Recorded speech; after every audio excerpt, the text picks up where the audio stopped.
अगर किसी संत के पास आप जाकर के पूछो, ये प्रश्न करो कि महाराज आपके कितने रिश्ते हैं, अगर जो संत अपने रिश्ते को बता रहा है, नोट कर लेना दिमाग में, वो संत नहीं है, वो संत नहीं है। असली संत वही है, वो तो यही कहेगा कि हमारे दो ही रिश्ते हैं, एक माँ है हमारी राधा और दूसरे पिता हैं घनश्याम। अगर संसारियों को बता रहा है मेरे 4 बेटा हैं, 5 बेटी हैं, कि ये है बुआ है, मौसी, समझ लो वो अभी संत बना नहीं। एक बात याद रखना, संत बनने में और संत होने में अंतर है।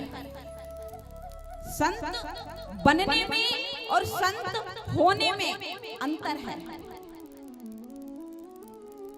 आप बाजार चले जाना, अब तो थोड़ा महंगाई का जमाना है, इसलिए 5 या 10 रुपए की पुड़िया मिलेगी। पहले 1-2 रुपए की पुड़िया मिलती थी, भगुआ कलर की, लाना और सफेद वस्त्रों को उनमें लगाकर रंग लेना, पहन लिए, वो हो गया संत बनना।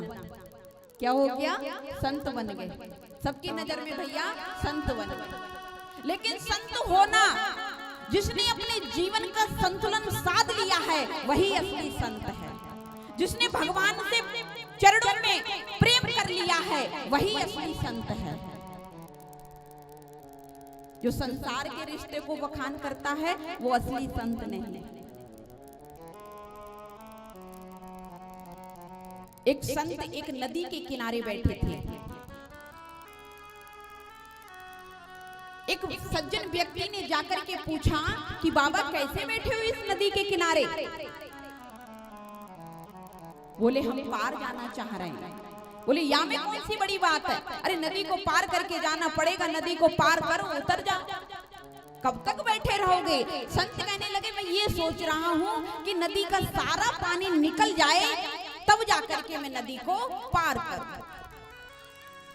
नदी का जब सारा पानी निकल जाए तब मैं नदी को पार करूं। सज्जन व्यक्ति हंस करके कहने लगे अरे महाराज कैसी बात करते, नदी के पानी का कोई अंत होगा? नदी के पानी का कोई अंत होगा जो तुम इंतजार में बैठे हो कि नदी का सारा पानी बह जाए तब हम नदी को पार करें?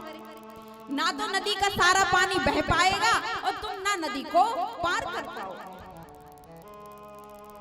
उस सज्जन के लिए उस संत ने बड़ा सुंदर जवाब दिया, प्यारे यही तो हम तुम लोगों को बताना चाहते हैं। सज्जन कहने लगे यही तो हम तुम लोगों को बताना चाहते हैं, जैसे नदी का पार का कोई अंत नहीं है, नदी के पानी का कोई अंत नहीं होगा और हमको नदी के बीच में से ही रास्ता बनाना पड़ेगा। इसी प्रकार से गृहस्थ जीवन का कोई अंत नहीं है, गृहस्थ जीवन का कोई अंत नहीं है। आपसे कहें भजन कर लो, आप बात बात पे कहते हो कि घर के ये काज पूरे कर लें उसके बाद करेंगे। अरे कोई गृहस्थ जीवन का अंत है जो तुम भजन कर पाओगे? बोले नहीं। तो बोले तो इसी गृहस्थ जीवन में से हमको भजन के लिए भी रास्ता बनाना पड़ेगा।